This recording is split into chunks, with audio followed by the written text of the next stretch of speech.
Have you ever wondered why some mice just feel better for drag clicking or jitter clicking? Well, it's not just the switches, it might be the shape. Today we're breaking down how the shape of your mouse could be holding back your CPS. Before we start, if you're new to the channel, I like to make Minecraft videos and mouse tutorials, so subscribe if you're into that. In this video, I tested 4 different mouse shapes, from ultra lightweight ones to bulky ergonomic ones. Let's see how each mouse shape affects butterfly clicking, drag clicking, and jitter clicking. The first mouse shape I want to dive into is going to be this ambidextrous and small office mouse here. First thing I noticed is that jitter clicking is very easy to do on this mouse. Because the shape is ambidextrous, meaning it has no curve or specific mold for a left or right-handed user, it's really comfortable to rest your hand anywhere when jitter clicking. And I think jitter clicking, especially more than any other clicking method, really relies on a comfortable mouse shape to be able to click consistently. With that being said, jitter clicking is definitely viable for this kind of mouse. As far as butterfly clicking and drag clicking, it's much of the same as jitter clicking. I don't think anyone's going to have a hard time getting good clicks while butterfly clicking on this type of mouse, because there's a lot of different options for your mouse grip or preference to be able to butterfly how you want to. And the same can be said for drag clicking. This mouse shape won't give you a hard time no matter which way you grip the mouse.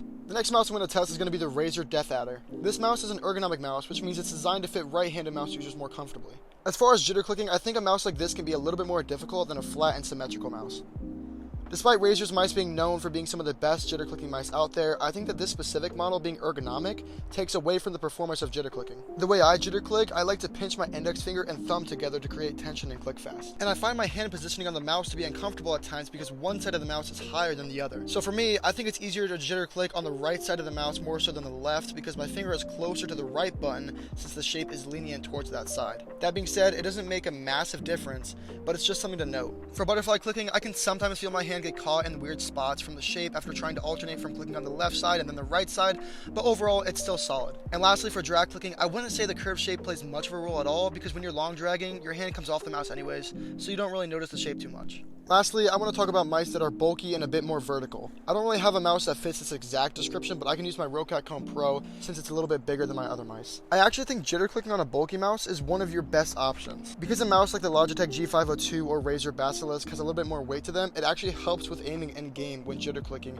and the buttons are typically more flat and long, giving you more room to click. As far as butterfly clicking on a bulky mouse, you just want to make sure that the mouse doesn't have too narrow mouse buttons, because typically with the 2 popular mice I just named, the left and right mouse buttons are very slim, which makes it hard to fit both fingers on the button to click. And finally, for drag clicking, you'll definitely want to consider a mouse that has comfortable sides for short dragging, which is when your hand still rests on the mouse but you drag click like this.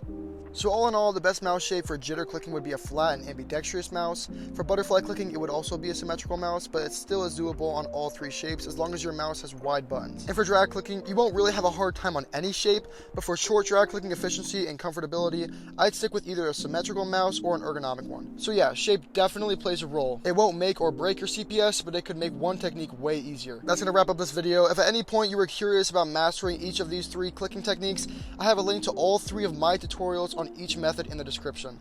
I hope you found this video helpful and enjoyable, and I'll see you all next time.